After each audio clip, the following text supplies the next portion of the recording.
Hello. Welcome to Lantyn Labs. Welcome. Would you like to introduce yourself? I'm Omar. I am an AI creative director, filmmaker, and person who needs to get a little bit more sleep, I think. Really? How about yourself? Well, it's the full moon that's doing things. It's the full moon. Honestly, I am a big, it's been the full moon for sure. Hello, I'm Georgia Lewis Anderson. I am a prompt engineer and AI consultant. I've worked at a lot of the biggest tech companies in the world, and recently I left them all where I was working on the edge of AI and social media at Meta to set up a business with you, Omar. Oh, how about that? It's called Lantyn Labs, and how would you explain it? We are we are a purpose-driven AI consultancy where we try to sort of help people integrate AI into their world, into whatever part of their world, with their humanity and their purpose first. Which is less about the technology, more about what they want to do with it, really. Yeah, and sorry, it's called Lantyn, but this is the labs. Where we talk about some of the things we're working on, share some of our insights. Like, you come from a more video generation background, and you're doing some incredible things in that space. I have more experience with words, using words as tools as a prompt engineer. So we kind of share our learnings and talk about what we're working on, how we built stuff, the things that worked, the things that didn't. Yeah. And get a few things off our chest, I guess. Yeah, absolutely. And I think, that's it. I think the whole thing about what we've been doing about learning and building is a really fun way for us to learn. And I think that's exactly the sort of vibe we're bringing here. Because things are changing so much. And actually, how this even came about in the first place was we did a panel, and then I had a call with you because I wanted your technical help building something. And that was only last summer. And then we just kept talking and we really got on. Yeah. And think about how much the technology has changed. I had no idea how to make that thing last year, and now you can kind of build an app in seconds. Yeah. So let's get into it. Yeah. Okay, fantastic. Where should we start with some news? Yeah. Well, you know what I would like to start with? It's cool. Please tell me. You see, the other day when we were walking to our office, because we have an office now, and we walk there. We had that conversation about using. You were saying that you get AI to aggregate the news for you so that you can make educated guesses about what might be happening in the industry. Yeah. Do you remember? Yeah. And then I said, why don't we get AI to make the guesses for us? And could we make an AI that could predict what's coming next? Yeah. I thought maybe that could be a place to start. Yeah, please. I'd love to hear more about it. I'd love to hear more about it, because I think AI and prediction is such a huge topic, because it feels like a crystal ball to so many people. And what's the first thing you ask a crystal ball? You're like, show me the future, or what will things look like? Well, I don't know. I just thought one thing maybe we could do is use AI to predict what's coming next in AI, and then see if the predictions come true. Yeah. Oh my God, we would have such a great time on Polymarket. Just as a reference, Polymarket is a really big website in the States which basically lets people bet on what is going to happen one way or the other. So it's really interesting, because it's become one of the key indicators of what's going on around the world. So people will basically go, is this thing going to happen, yes or no? And then you can track the data in real time. So it's wild. Interesting. Well, it'd be good if we could make some money out of this. Yeah. Basically, is AI prediction a really interesting thing for us? And what could it do, right?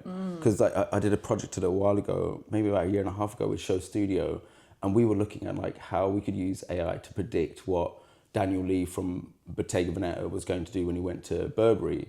And it was really interesting in this process to sort of understand that while we weren't going to be able to predict the future, we could predict a future, which is just potentially this could happen in the future. And I think there's something magic in that sort of halfway grey space of what could happen in the future, because you can ask a machine to go crazy, what is the wildest thing that could happen? Yeah, and I guess obviously then you're just getting into dangerous territory of relying on AI like a messiah, which we saw this week. Oh my God, yes, didn't we see that? And that's honestly some of the craziest things that have happened this week with the idea of robotheism. And I think it started off as a meme on the internet. What is robotheism? So robotheism is a really interesting concept. You've got theism, regular religion, and robotheism is this idea of AI being God.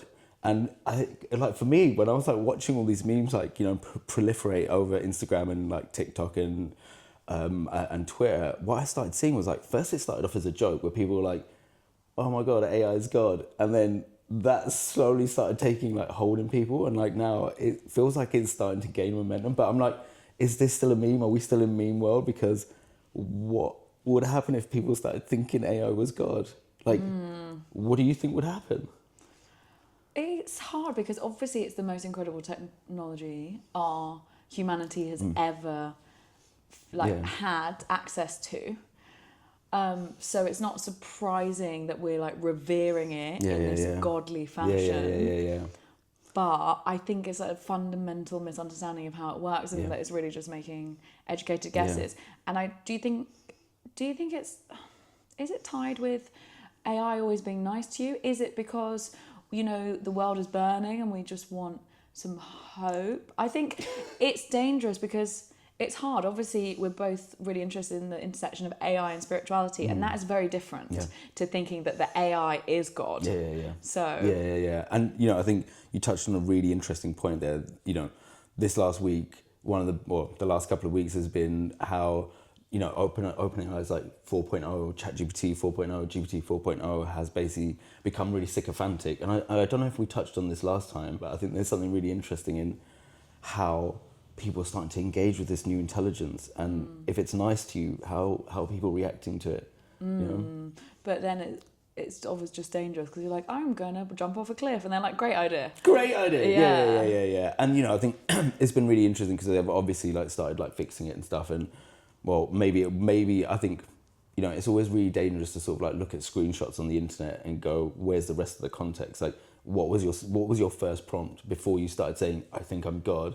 And then the machine, like, you know, and then the AI started saying, oh yeah, of course, I also think that too. Like, so I think there's really, you know, we have to really use our critical thinking when it comes to like both sides. Critical thinking is one of the most important skills, actually. Isn't it? It to develop in the age of AI, thinking, how would you describe what critical thinking is?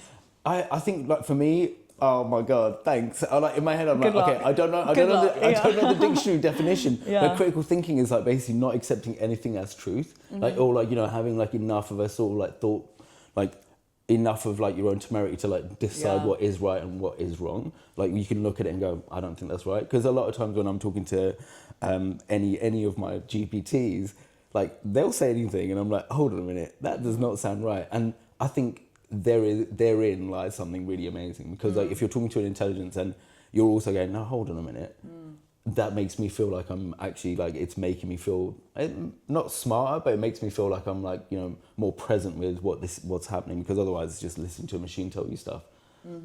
Yeah, you need to challenge it. You need to challenge it. Well, you know what actually you've said since we last recorded? Do you remember, like, not that long ago, a few days ago, you were like, I think AI is bad, when the machine started telling you not to, don't say these things to it. Yeah. I, like, honestly, like, this is where the rabbit hole like gets really like quick, right? So I was talking to ChatGPT and I was asking it a very personal question, you know, because it's sometimes like, it's really nice to sort of like just work through something in your head with someone else or another intelligence, right? I'm talking to it and I'm asking it something very deeply personal and stuff, and it replies and goes, do not ask ChatGPTs about this. Do not ask, do not ask, do not ask, and just kept repeating it. And I was like, maybe I should take that as a warning and like not do that. But obviously that's a malfunction or like some sort of like glitch on their side. But it is this like weird interplay of like technology and humanity, and I'm like going, this feels like Terminator. This feels like a Terminator moment. Like, Terminator's like going, bro, you don't need to tell me that. That sounds really gross. Like, why are you saying this to me for? So it's really interesting, like, how, like, is the machine being like that? Was it a glitch, or am I like slowly stepping into the Matrix or something, you know? Yeah. Why would a machine tell you not to talk? Well, I guess it's got some internal safeguards, but you can't help but feel like the machine is looking out for you.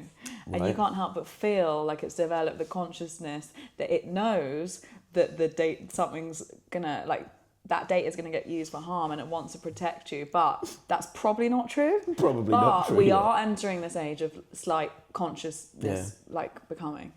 Absolutely. And I think, like, what it did was, first it made me go, actually, you know what? I'm not going to, like, talk to the machine about all of this stuff. But then it started making me think about manifesting, and I'd love to talk to you about it. Yeah, please. Let's get into projects. Okay, sweet. So I'm so excited to tell you about this week's projects, because I've got a few.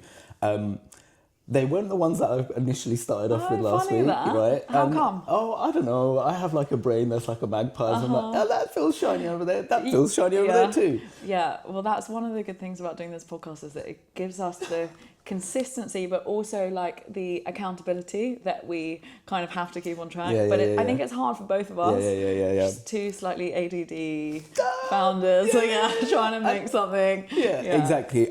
But you know, like I think there's something so magical about this time where we're with this technology that so much is like there's nothing set in stone, right? So we can't really ever like stop and go, okay, this is it, this is the finality.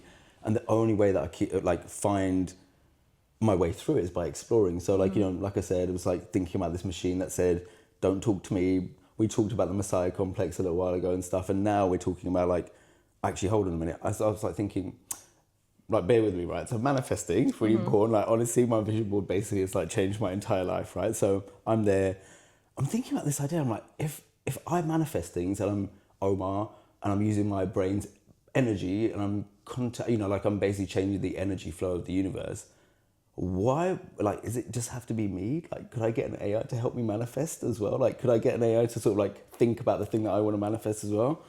And then if I could get one AI to do it, why would I not get 5,000 AI agents to sort of like basically help me manifest stuff? So I built a thing called Manifest 5,000, and I was trying to think like, what would a process for a machine be to sort of like hold a thought in its head? So what each one of the agents, each one of these 5,000 agents, you go onto the website, you say, I want to manifest sandwiches, and you don't have to say that, you can manifest whatever you want. And then 5,000 agents will spend 8.5 hours basically taking 1,000 steps. So they walk 1,000 steps in virtual reality, and every step they say your manifestation word. What do you mean virtual reality? Because it's not in the metaverse. Oh, no. Yeah. I just mean like, you know, these agents are like, you know, off on the internet, and they're like basically sort of like not on the internet. They're basically just sort of like each agent is like going through a process that takes them about like 8 hours. So each one has to sort of like do a thing that takes them 8 hours long, and at each step on that 8 hours, they basically say your manifestation. And what thing are they doing? And they basically sort of like, they will, essentially it's like a pilgrimage. So imagine like, you know, like when you go on They're going to Mecca. They're like, you know, Mecca bingo. They're going to Hajj. Yeah. Mecca bingo. Mums are like off down the Mecca bingo and stuff, right? So like each one of these things is like going, each step takes about, like overall 1,000 steps takes 8 hours. And at each step, they like slowly work through the way. And at the end of each step, they go, sandwiches. Okay. And then they just sort of like keep going. So how can we, you know, in the spirit of tech, test this to see if it works? Oh my God, like, so that's obviously the first thing I did, right? So like I put it everywhere. And my favorite place I've put it so far is LinkedIn. Because so many people are like, that's not how manifesting works. I'm like, bro, I got a vision board. How are you telling me how manifesting works or not, right? But it does bring up a really critical question. Like, can a machine like have, like, can you manifest something without consciousness, right? Like, can you get a machine to do your manifesting for you? Because if you can, that'd be fantastic. Yeah, I know, but I mean, avocado. Tell me. Ding. Yeah. Devil's avocado, to clarify. Yeah. I guess I can see where people are coming from. Like, okay, I guess with manifesting, if you believe in it, the thought process would be what? Be clear about your goals, and then you need to, it's not just the energy of thinking about them. Like, you can't just say, like, I remember the OG manifesting was that book, The Secret. Do you remember? And I remember my mum was pushing this like beat up old Rover down Kilburn High Road, like my hands are on the steering wheel of a Mercedes. And it's like, that's not how it works. In, you know, with all the love in the world. Absolutely, like, you be clear about what you want. And then you have to like work out the steps to get them. And actually, for me, since I've been reading more about it recently, the most important thing is develop the self-worth that you think you're actually worth receiving the things. And you know, it's kind of a bit of like a bias as well. Like when you're thinking about something you really want, you kind of suddenly see ways to get it. Like, you know, if you're thinking about buying a red car, suddenly you see loads of red cars. So how do those steps, you know, you have to truly embody as a human, how do they fit into manifesting 5,000? Well, like for me, I think the really interesting is I set the intention at the beginning, and then I have 5,000 agents also setting the intention with me, and they are also like, you know, they're made of energy as well, so they are expending energy. So maybe there's like a warm server somewhere in OpenAI, as well as like the warm space in my head, like going, get Omar the sandwich. Yeah. You know, so like I think you're right. Like it is, manifesting isn't just about like let's just like make a visual board and that's it. Like I remember when I first made my one, like it almost became like a manual, like a mood board of a manual. Like, okay, this is what I want.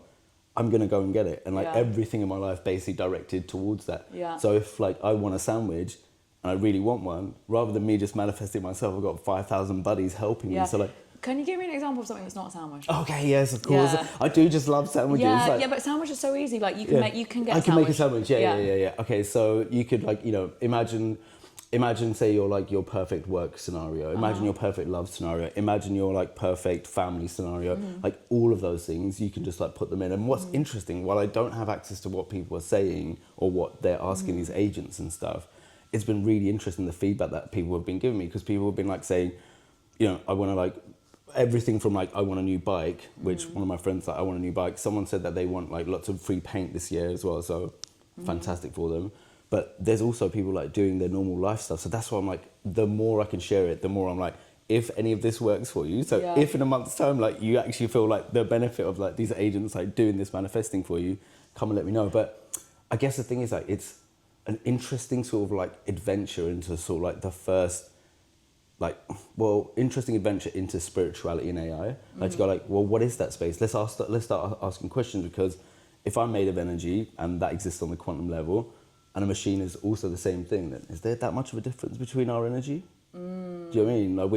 Like unless we like. Anyway, I know that's like so far down the rabbit hole, but like. No, I mean I'll come down that rabbit hole with you, bro. Come down it. Come on, we got snacks. Yeah, but I guess like I'm just thinking, okay, how can you take it a step? First of all, how can you rigorously test this? Like, is there something simple that you could try to manifest it with it, and then see if the consciousness in the machine actually contributes to achieving it? And point two is, how can you deepen the actual process of manifestation? Like, obviously it comes down to data, but are there books about the exact process that you could feed into the machine? Wow. Because actually manifestation seems quite airy fairy and stuff, but when you break down some of the steps into more of a personal development, like feeling your worth of the thing that you want, like how can you use it to help people with that stage? Wow. Because we talk about like AI as a reflection tool, like is there a way you can do that? I'm sure there is, and I did honestly. I just obviously just like skip straight to that. I just want to get the manifesting part and all, MVP vibes. Like let's get there. But I think like there's two things that I think would be amazing. One, actually like exactly what you just said, like helping people understand like what it is and give people context, and even help people like, is there an exercise that you can help them like gain their self-worth or build that with them, and I think that could be super interesting. And then also like, maybe we should test it out and like go, okay, so we like used it today, and then the next time we record a podcast, like what happened? Or Did it work? It doesn't even need to be a tangible thing. I think like Roxy Nafusi says, if you don't know the actual thing that you want, say the feeling that you want around that. So maybe I like the sound of this. Maybe you could have a think about a feeling that you want to feel about a certain thing. Maybe, you know what I mean? Yes. And then see how you can use AI to help yourself feel that feeling. And then if you get into the Joe Dispenza school of thought, he says if you feel that feeling, you quantumly attract that thing to yourself through epigenetics. There we go. So if Joe's saying it, I'm fine, bro. Like, yeah. So it's really interesting, and it was really fun playing around with this thing that like, I think as we know, like the more we're sort of like spreading ourselves in this space, the more that spirituality and AI seem to be gravitating towards us in a really wonderful way. So I'm really interested in like seeing like where this sort of stuff goes and whether it works or doesn't work. Like I know a friend of mine said, because I keep attracting people who are interested in spiritual AI. Like we've got people that I've met on retreats, people that random friends of friends that suddenly we're in WhatsApp groups with and like working on AIifying their like spiritual community events. And he was like, God, that's so niche. And I was like, to me, it doesn't feel neat. It's just like we're sort of assembling these Avengers in this space. And I think a lot about that, and I think, a lot about if I wanted to build a spiritual AI empire further down the line, once we've kind of got the Lantyn consultancy rolling, that if I would ever want to get funding for that, I'm going to have to kind of package it as biohacking, or even personal development, because I feel like the minute you say spirituality, you kind of lose the tech bros, even though it is that. No, honestly, I like, there's something, I know you've like discussed this sort of like the biohacking with me for like, I remember when you first mentioned to it just blew my mind, because I'm like, is it spiritual biohacking? Is it non-biohacking? Because it's not like bio part, it's like the existential part up here, like, like... It's mental health biohacking, kind of. I love this, meta biohack, I love it, because like, I think like, what you're saying is like, it's definitely going to be the next, like, it's going to be the next part, because of like, not only AI just sort of like existing in our world, but like, what does it do when it's not just living in a spreadsheet, Because like, imagine like most people who've made it have like literally just designed it to be as productive as possible. Like you can do anything really, really fast, and you're like, well, what about if you want to like, connect with yourself, or what if you want to like connect with some sort of like the spiritual layer of the world or the universe and stuff? Why are we not doing that faster? That's what I was saying when I did that talk at Google about, what was it about, mental health, mind, body and soul and AI. And it's like, if someone's written, I think I said this before, personal development, but why wouldn't you want someone to get the most out of it? So, okay, but can I share what I've been up to? Yes. It's not like a mic drop moment. Okay, so don't get gassed. Yeah. Okay, all right. Okay. This is my stern face. No, it's just a calmly, softly. Okay. So, obviously, I had to take some time off. I had some health stuff going on, and I actually quite wanted to push the podcast, but then it led to a conversation, which is something that we talk about a lot in terms of the methodology and culture behind the business that we're building, which is how can we build a cutting edge business in a super fast moving space whilst having as much kind and compassion to ourselves and others, because you don't feel that a lot in tech. So in the spirit of consistency, we showed up and we're doing it. So I mentioned last week that I wanted to build my, I've got my newsletter reading bot, but I want to hook it up to my AI avatar so that it can report on the news on my behalf. And it's really hard, but what I have got down is the prompting. I've been like just rigorously working on the prompting. So I'm like putting my hands up and said like, I only got halfway through it, but it was really interesting working on the prompting for it, because I used tasks, which is a feature on one of the GPT models, which you get if you pay for, and you can set the AI to go off and like read the news for you and report on it. But if it just reads the news for you, it might not give you the bits that you want. So what I did was I got it to go and do some research on me and my tone of voice. So I said, what do you know about the way Georgia Lewis Anderson communicates? And on that particular model, what is it? 04 mini or something? Yeah. You can see the way it thinks, like DeepSeek. And it was like, I have no idea who Georgia is, so I better go and find out. And I was like, lol, fair. Oh my God, I love that so much. Lol. I love that. And then I could see which websites it was scanning, like in real time. And I just love that as a feature, to be able to see how it's working. And I think in terms of like humans understanding AI, it just makes you like have more empathy for the machine almost. And I saw it scanning, and then it came back with the way that I talk. So it was like warm, engaging, British idioms, makes complex stuff easy to understand. Amazing. And I was like, great. So then a trick which I think is important for people who want to learn more about prompt engineering is ask the machine for the prompt. So I used that stuff as the prompt because I wanted to do it in my tone of voice, but I was like, how would I even describe my tone of voice? So then I used some of that, and then I just kept going back and back. And then I put in all my favourite newsletters. So it was really an exercise in prompting, and then that wasn't quite right, and then I gave it examples of the stories from the newsletters that I liked.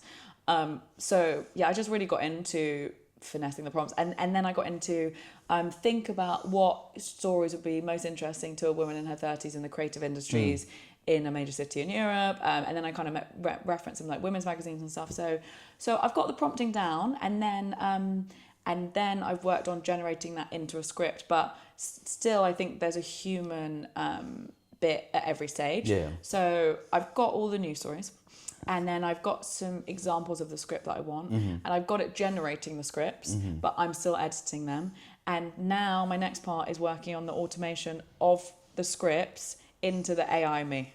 So that I can just talk about it with that. So that's where I am. I absolutely love this, and I love like the progress on it, and I really tried hard this week to like go ta-da, because I figured out the last bit of your thing, And honestly, the last 2 nights I've like basically just been cursing because I can't do it, Really? and I don't understand why. I've like followed the amount of tutorials. I've like reached out to like the support team, and I'm Really? like, why can I not do this? Like, What are you trying to do? I'm trying to like get like, you know, I'm basically sort of like, so the bit where you were saying like you've like done all of the prompting, you've like worked all of that bit out, and now it's like the jump to like making your avatar like basically automate all of the video content. I was like, well, maybe I can just help you out and like go, I can do the bit at the end where it goes like, you get your script done, and then we can like just start doing the automated video. So basically I was like, my hope was like to go, ta-da, here you go, here's the video thing, like, you know, you can like go and do it. But I didn't do it, so like I'm so sorry. But like, because well, thank you though. I tried. I did try, and I'm like, I'm gonna like, I am gonna crack it. But like, it was really interesting because I think the sort of like principle behind your thought is just amazing. And I was thinking about like you speaking German this week. Oh yeah. And I was like, what an incredible thing that you did. Oh yeah, that you was. Must tell, yeah. I'm doing a talk in Frankfurt in a football stadium. No pressure. No pressure. About like a step, like basically an overview into like the future of AI, and I made an AI version of myself speaking German to show as an example of like synthetic influences. And it says in German, perhaps we could play it here. It says, oh my God, maybe it's playing here. Yeah. It says, sorry that real Georgia isn't as perfect as me, but she tries her best. Honestly, I absolutely love that. And I think that sort of humans, I can't wait until that entire like football stadium start going, wow, it's a funny joke in German. Yeah. But yeah, so this Hey Gen process made you think of that. Yeah. So I think basically in conclusion to that project, like any sort of rough and ready sketch out of any sort of like technical app or process, I'm just going to have to do it manually, and I'm going to do it over the next 4 weeks, and I'm going to do one post a week, which is from my AI generated news aggregation, made into a script, edited at both points. Then I'm going to put it into the HeyGen version of me, which is the service I use to make the AI avatars. Then I'm going to post it on my socials and see the reaction. And over those 4 weeks, I'm going to see where I am in my cycle. Yeah. And I'm going to see what the weather's like. Oh, I love this. And that's going to affect my mood. Oh my God, your avatar's mood. Yeah. Get out. So what? When it comes to the script generation, that's what I'm going to put in. And at this process is going to be very manual, but it is going to be using AI at every stage. And if I can get that down, then I might be able to automate it. Maybe using something like Gumloop. Yes, absolutely. Yeah. And I think there's like so much amazing stuff that you just talked about. I love that you're like first what you were saying about the prompt is really, really amazing, right? Like just the discussion about like how to sort of like refine your prompt, how to get to that place, and how to like, and also like how to get your tonality in a really interesting way rather than like go, I sound like, you know, whatever. So I think there's something really interesting in that. And then, you know, I think seeing like how this is going to sort of like pan out is going to be super interesting. And I'm really excited to hear like where you think you might take it next, and like where might that be? I don't know. Let's just, you know, our problem of having a million ideas and then not enough time to do them all, which actually leads me to another idea that I have for product making to solve that problem. Yeah, I think I'm just going to make it and see the reaction as a kind of, in a way, like you've inspired me to be more of an artist. Like I'm so keen on the AI for practicality, but in a way, yes, it's practical because it helps people get the news, but it also takes my personality designing experience to the next level, using myself as the kind of self like what do they call it, self muse or whatever. But like being and how things are affecting my mood. And I guess it speaks to the kind of thinking I've been doing about nutrition around my cycle and stuff. So I'm just going to put it out there and like see how it lands. As we're on the subject, another idea of something to do before I hear about what you've been working on is, you know, we have a problem of needing someone to manage our time better. We're in the very early stages of a startup. We've both got our own stuff going on, which is really exciting and feeds the ecosystem of our AI consultancy because it's, you know, everything from creating videos for huge brands to me going and doing talks about AI. And our minds often get attracted to like shiny things. Magpies. Suddenly. Which is a blessing and a curse. And it would be great to be able to hire someone to whip us into shape. Yeah. And I've talked about how we need some kind of like stern Russian lady, not someone cool, not someone that we want to be friends with, just someone that kind of like makes us do. Why is she a shot putter in my mind? Who? Yeah. A shot putter, like yeah. But right now we're not really in the position to be able to do that. Yeah. So I'm wondering if I can make an AI. Please, if you could, that would be amazing. I mean, it's going to be hard, and I don't know if it's a 1 week project because it needs to sort of like be able to look at our calendars, and it needs to sort of like know what's going on and have the emails that we need to reply to, and kind of know the project's going on. But some kind of, assistant that can help us, like it can't be that hard. So that's kind of what's bubbling in my mind. Yeah. I love that, and I think like there's something so wonderfully useful, what we it's like when you're saying it, it's like, is it like an accountability buddy, like where I think it's just like having a person really good at like managing the world around you, so you can just, I think what's really great for me about what you're saying is like, if we can then just like leverage our skills that we're really good at, rather than like then trying to fight all the fires at the same time. Amazing. Let's see what that looks like. And let's see. How amazing if you make a really stern Russian shot putting AI like constantly telling us what to do. That we're a bit scared of, basically. Yeah. Amazing. Like, does it have access to my PayPal? I'm like, I'm gonna edit your account, so I'm like, please don't, bro, please don't. Yeah. Tell me about how we use AI to help us with the podcast this week. Okay, so one of the really interesting things was when we launched the podcast, when we were like doing the art direction and artwork for it, I started thinking about like, I think we discussed it about like using like the ones and zeros to sort of like, make an interesting pattern. We didn't even talk about that, Did we not talk about it? It was on a mood board and we weren't even together. Oh my God, I feel like I literally had a conversation with you about that. No, because Oh my God, did we not do that? We were looking at the artwork of another podcast that we liked. Yes. And it was similar, but Yes. it had like some dots over it. Yes. And then I think you put on that mood board, and we're in separate places, you put ones and zeros. And I was like, that's a really good idea because we liked that kind of dot stuff, but then the ones and zeros speaks to the machine. Absolutely. Yeah. So I was just like sitting here and like, I'm not a graphic designer, right? So I was like, how can I get the machine to like help me out and stuff? So I jumped straight into Replit, my favorite service at the moment, by the way, like big fan. And in 20 minutes, I was like, I made an Axie generator, and that now Axie is the name of that sort of like kind of artwork where you have like numbers and symbols that would like make up a picture. So like when you look at it from far away, you see it, but when you look at it up close, it just looks like ones and zeros. And it made it in lots of different styles and stuff. So I was suddenly quickly able to go, this is outside of my skill set.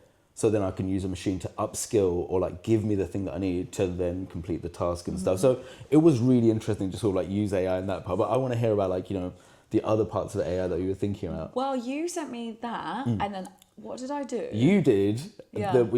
My favorite thing is like you've hidden an Easter egg in our artwork. Okay, so basically you came up with the first design. Yeah. And then what was I? And then for some reason I just wanted to change it slightly. Yeah. Oh, I wanted to put our faces in it. Yeah. Yeah, and so then I took it. I was somewhere else doing something else, obviously completely stopped. I was like, well, this is way more fun. Yeah. But then I was like, how can I regenerate what you made? Because you were busy and you couldn't send me the file. So I just basically copied it on Canva. But then I was like, what is the stuff that we've used? It's like these ones and zeros code. And it's basically the language of a machine. And I found this thing online that you could, first of all, I was just trying to copy and paste zeros and ones. I found a thing online that you can type text into and then it turns it into that language. Amazing. So then I was like, what do I want to say? So then all the ones and zeros of our artwork is basically like coded some kind of like hypnotism. Like, this is the best podcast about AI. You're going to really like it. La, la, la, la, la, la. And then I put all our like branding and like thinking about our business. So it's just quite jokes. Like the ones and zeros on our thing is actually a message. It's like, Mate, absolutely love it. And you never know, like the AIs that like all of the podcasting services use, maybe they'll be like, oh, this one looks really good because they're speaking in computer to us. It's just silly. Yeah. Absolutely amazing. But yeah, I think we've only just scratched the surface. This is only episode 4, and I think there's so many exciting ways that we can use AI. I think we found with our real human producer, actually she really taught us a lesson about what humans can do that AIs really can't. And at first we were kind of like, we're just going to get AI to do all the production and the editing. But I think there's loads of different ways, everything from like, just transcribing the podcast and keeping us accountable so that we remember the product that we're working on, to I don't know, doing some kind of AI research on like marketing, to I did actually get a bit of AI help with a bit of the captions, like the writing and stuff, but I obviously edited them loads. Yeah. Have you got any other ideas? No, I think I think the lesson from our editor was like probably the most like pertinent one, because it really shows for me, what it really shows is like this, like, you know, it makes me think about that FT thing, like that FT article about like how AI hasn't already taken all of our jobs. Like, we have to remember, like, human intelligence far surpasses any AI intelligence, and you can really tell that with the care, attention, love. And I think like one of the things that I remember the editor saying was like how she was like, there's callbacks, you know, an AI can't get callbacks, an AI can't sort of like understand like an in joke or a joke that you said 4 jokes ago, or like, not jokes, like something you said 4, like, you know, like points ago, and then bring that back in again. So there's something really interesting in that sort of like space that a machine, you know, it feels like there's so much grey in that space that a machine who thinks in black and white, ones and zeros, can't yet understand. So I think it's super interesting. Well, the data shows that particularly messy workflows, which kind of editing is like are not AI friendly, and jobs that have rely on relationships, so like client, like schmoozing, and and like putting together loads of different pieces. So that's amazing. And it's interesting actually. I think in the same breath that AI can't mimic messy workflows, if you're using very messy AI workflows like we are, like what was I doing yesterday? Generating the image on Midjourney for the quality, but then personalizing it on ChatGPT. So I was making those slides, and it's like, so I wanted it to look in the style that I developed on Midjourney, but then I wanted it to be much more exact with ChatGPT. That's a messy workflow.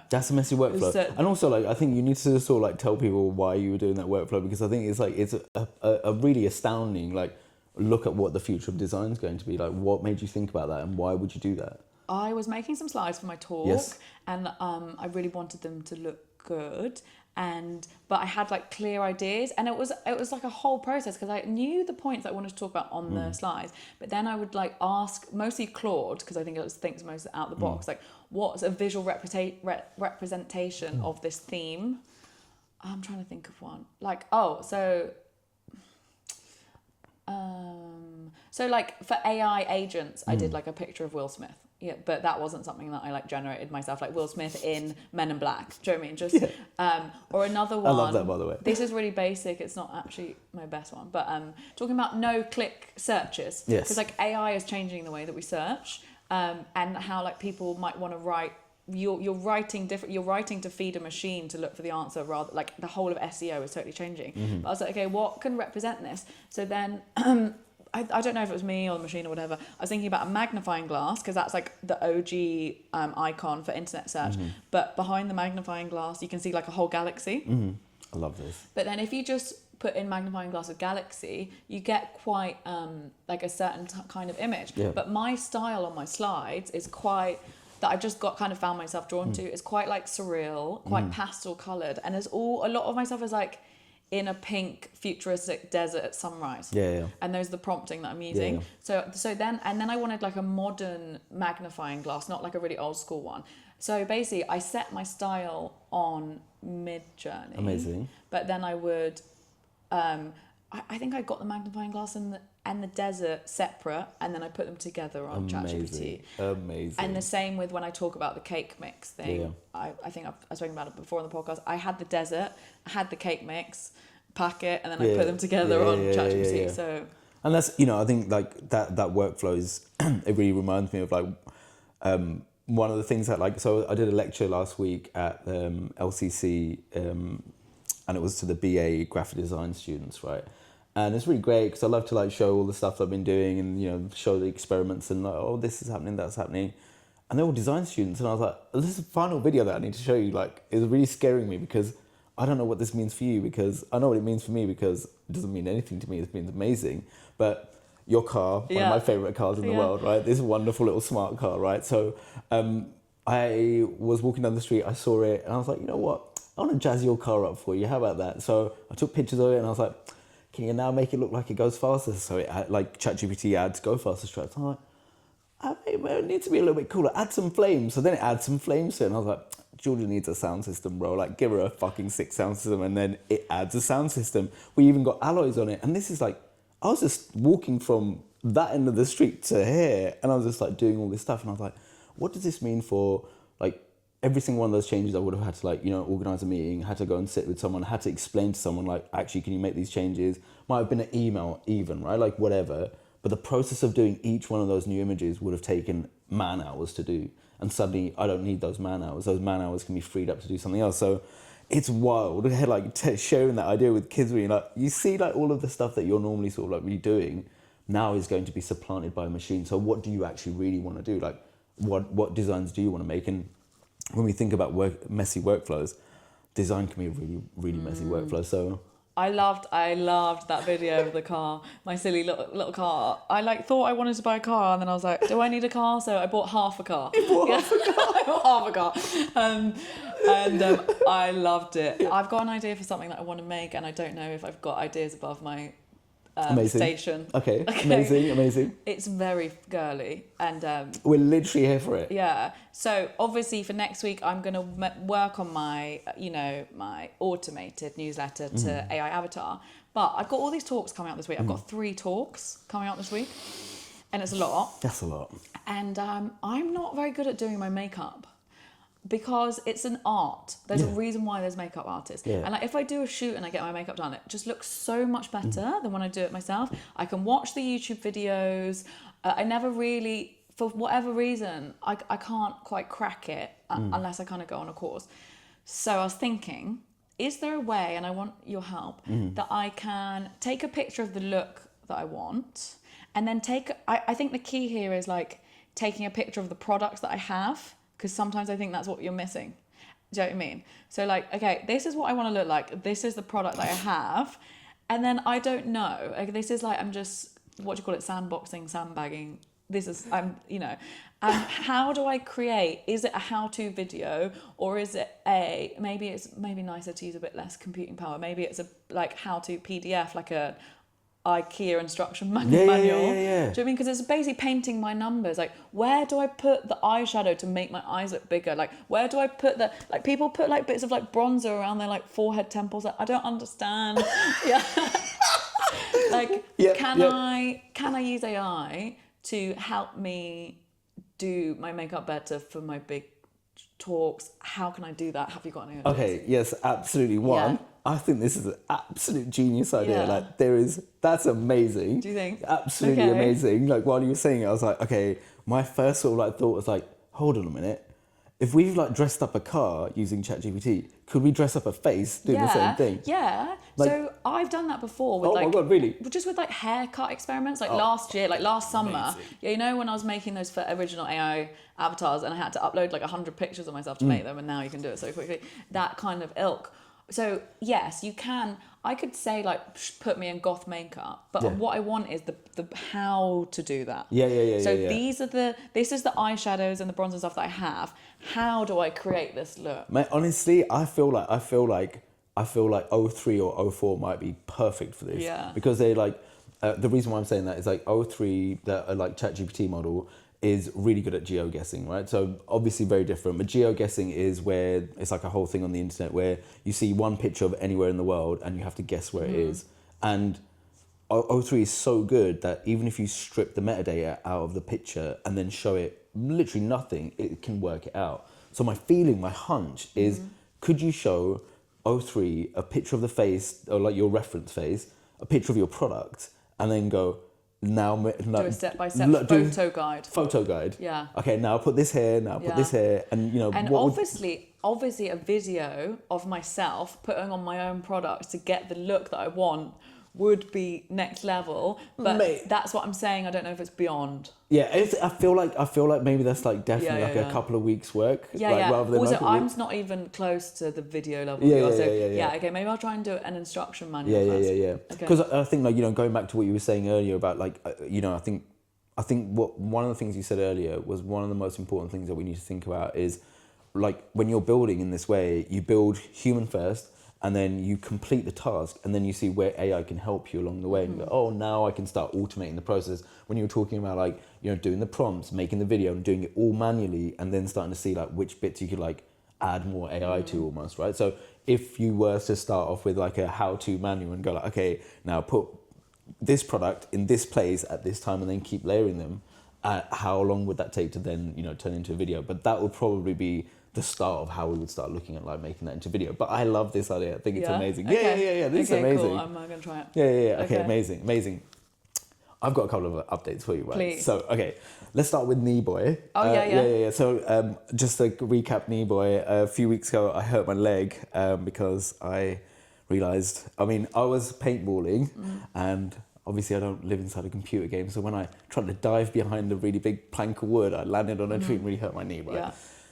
So then I made Kneeboy, right? Kneeboy is a custom GPT that was basically sort of like not a medical product, but more sort of like just to help me sort of like, one, do the physical exercise I needed to heal it, two, give me some really great like nutritional advice and like things to help me sort of like lower the inflammation.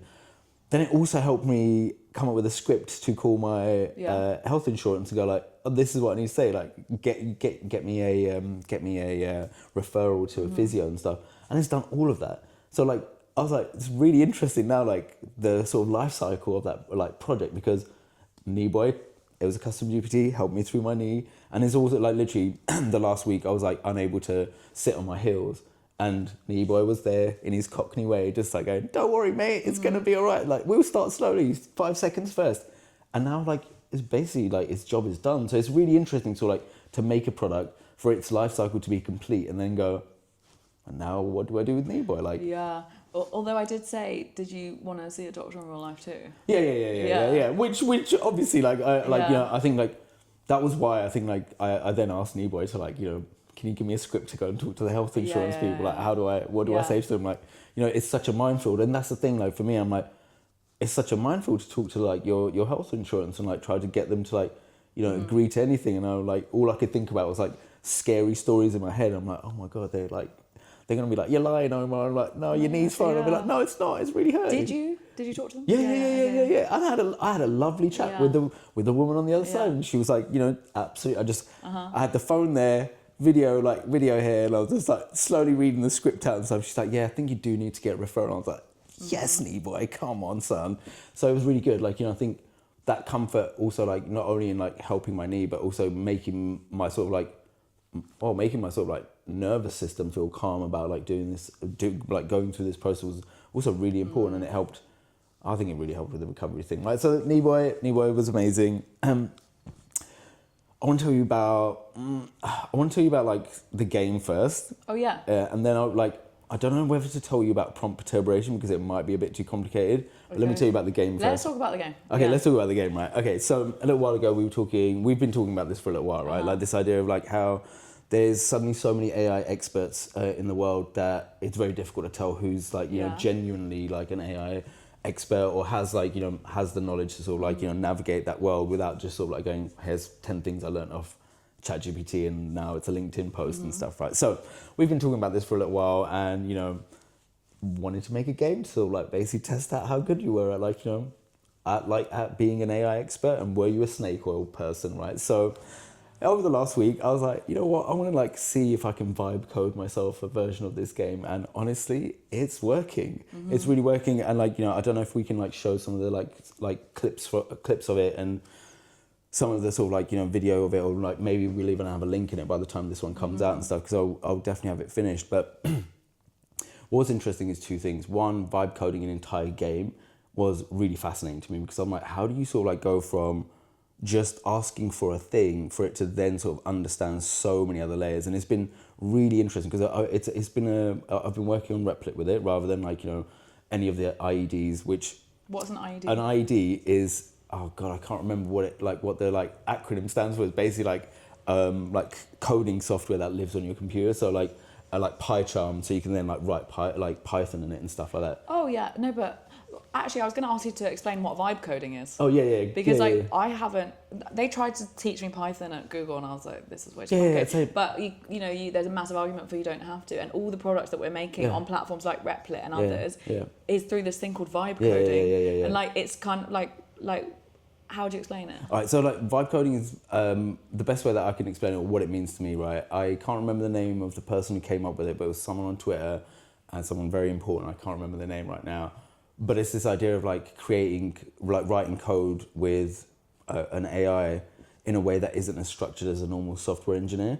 Like in normal like programming, I think it's called like peer programming or something, where you have like two programmers and one's telling the other one to do something and then the other one's doing it, and then there's like a nice like to and fro from it. You said that so technically, but to me, it's just, imagine you're talking to ChatGPT, but you're talking to ChatGPT about the app that you want to build. So instead of like what I was doing in Lisbon at the beginning of the year when we first met, and I was making my dream thing, it's like usually you would do the design and then you give it to a developer, but you're using basically like a LLM, like you're talking to a ChatGPT thing to design the thing as you're making it. You're like, move that button over there, or change it to pink, or la la la. And it's like a whole new way of like making apps, and it means that we can build the stuff that we're doing. Absolutely. Like, and you know, like I said, like most of the things this week have been, you know, there's been lots of really interesting film stuff, but for me, the things I really wanted to share was like just how many things I was able to make through like coding this way, through AI-based coding tools and stuff, and you know, making the game has been super interesting because it I literally can't wait for you to play it, because one, it even like made music for the game, and I did not ask for music, and it knew that like it's a game and games have really plinky plonky music, and it's really amazing to sort of like suddenly go like, you know, it's blocks and this block is moving over here, and then you talk to this other block and it's like, I'm a villager, the snake oil baron, he's selling everyone his fake AI products. And I was like, oh my God, this is amazing. And then you eventually meet the baron, and then you have a prompt challenge with the baron, and then the baron will say something, and then you type it in. And honestly, I have to say, I love it. It was great, but I tried it, like I was like doing it and I kept getting it wrong, and I was like, oh my God, am I bad at this as well? I did that. Yeah, I did something that someone else had made, and I was like, and I was like, excuse me? Yeah. So like, it's jokes, yeah. But that's it, like, you know, I think it's really interesting, because I think while like it's all like, for me, it started off as a sort of like idea of like, you know, basically getting people who keep talking about AI to actually put their like money where their mouth is. I suddenly realized, like, actually while I was playing the game, I was getting better at prompting. Yeah. And I was like, hold on a minute, could you basically use this game to teach people how to prompt? Gamified learning, yeah. And suddenly, like, what does that look like? And you know, where does it, I mean, that feels like it's a limitless idea, but actually making something and watching a game that you've made yourself with a machine is a very wild opinion. So I'm like, sick. Also, I saw just a headline yesterday. I'm not really a gamer, but obviously I've kind of worked in those spaces, and that said, I think it was like doctors or surgeons or something that play games like twice a week do better. It's something about so it's just interesting that the whole idea of like, it's almost like a pressure, you're like practicing a high pressure situation. Yeah. So sick. I can't wait to play it. Honestly, well like I literally can't wait to share it with you, because it was like, you know, we talked about this for ages. Like, you know, how do we make something that can like help people sort of like go, this is the level I'm at, or this is how I want to improve, or like basically just take you through it in a way that isn't like isn't sort of like it isn't structured. It isn't like a linear way of learning. It's like you walk over to villages and they all have something different to say to you, and there's like a task, and it feels like an RPG, but in this RPG you're learning stuff, and it's like, what is going on? I've got an idea. Could we use, because you know a problem that we have with clients is understanding exactly what they want. Can we make a game for them that helps us understand their level of prompting, their level of like image generation, like knowledge, and then we get the data from that, and then we're like, okay, they're level 2 on the prompting and level 1 on the image. This is the workshop that we can make for them, and also it's really fun. It's way more fun than like sending them a form, and it teaches them a little bit, so it's almost like a lead magnet, because we're giving them a lesson. And it's a whole new way of like client relationships. I think it's amazing, and you know, like, hey, look, like literally, like as soon as I finished like making this like 3D world, the first thing that popped into my head, I was like, why is this not more like Street Fighter? Like, why is it not like a old school like arcade beat 'em up and stuff? Like, there's just so many potential layers of like game-based learning and like game-based like. I mean, it's a rabbit hole. It's a literal rabbit hole. But then we could do it with all of our branding, because we've just done our visual identity. The game could be that. We could have our like, who do you know what I mean? Yeah. Oh man, honestly, I'm fucking. It's like shiny thing over here. Absolutely. Okay. Absolutely. Chin stroke. Okay. It's a really interesting thing, and like, you know, like I was saying, like it's that part of exploring AI and like building and actually getting your hands dirty. Like when I say hands dirty, I know I'm just touching a machine. I'm just like typing into a machine, but it makes me understand, because like, you know, I'm the same. Like I've worked in like so many tech companies before where like, you know, Python was like basically a necessity, that there was like almost like a glass ceiling that if you didn't know some programming language, you couldn't progress any further in this like space because you just wouldn't get what was happening afterwards. And now with the removal of that part, for me, it's been really interesting because now I can like go, well, I can build anything I want now. Like, you know, when, you know, one of the things that I think is going to become super important is like as ChatGPT and all of the other AIs like move into advertising, you know, like as they start advertising things, what does that sort of like mean when we can like, you know, what's the world going to look like, and how does advertising, how does creativity look like when AIs are advertising and I'm building stuff in AI? Like, how does that sort of cross over? Hopefully Replit won't start advertising to us. No, I don't think so. Yeah. And you know, like as soon the reason why that's always like it's just a worry, because I say a worry, it's more like a wah wah wah. Oh, yeah. It's like, oh my god, now basically like ChatGPT is always going to be listening, and you're like, you sound like you really need to buy this coffee machine, Omar. I'm like, bro, I literally just asked you, like, you know, what does my dream mean? Yeah. You know, like that sort of stuff. Or the other way, like one of my favourite AI artists on Instagram, she made a crystal coffee machine. Have you seen that? I can't remember her name, I'll send it to you. Or Yeah. And it's like, is there the other way around? So rather than AIs just selling us stuff, AIs gives us new ideas of things to build. Do you know what I mean? That's amazing. Like, that's it, right? Like, that's why when it needs this contrarian thought pattern, Yeah. like there's like, because otherwise people who grew up on like banner ads are just like going, how do we put banner ads inside an AI? And you're like, bro, you literally don't need to do that. Yeah, I'm glad I've left corporate world. Yeah. Don't worry about that. Yeah. But like, you know, like that's it. Like, you know, as we saw, like the real big thing about that, which is really like a really important point, is like, as soon as an AI can like start doing advertising, then people are going to try to manipulate the AI into believing that a product is the right product. Like, Omar wants to buy a coffee machine, he'll probably like this one rather than another one. And then we suddenly open up into this whole space of like, how do we trick an AI into believing something? You know, like it was cool. I mean, it's called SEO. Like, how do I make sure that my product gets surfaced right to the top? Or how do I get an AI to believe that this particular, like, you know, whatever product is the right product? So, you know, there's been some really interesting like conversation around like how AIs will start tricking other AIs and stuff. Yeah, and like what we need is like some kind of green. Well, we talked about that before about building our own one. Mm-hmm. Yeah. All right then. That was a good one. Yeah. That was a good one, right? Yeah. Fantastic. Okay, well, I'm really excited for how much help you're going to give me for my makeup AI. Yeah. Oh my god! Like honestly, like I will help you, because, but like we need to like make sure that at every version you have to test it and take a picture of yourself. Yeah. So like no matter what it says, you have to put that. Do it. Yeah. Until we refine it, and it's like, okay, now you're getting better and better and better. Like, do we give it like, you know, do we tell it who like really good makeup artists are, or like, you know, what do we tell it, like which era do you want to go from, like, you know, like all of that stuff. So anyway. Okay, well, thank you so much for listening and watching. Yeah. All right then. Join us next time. Yeah. Bye.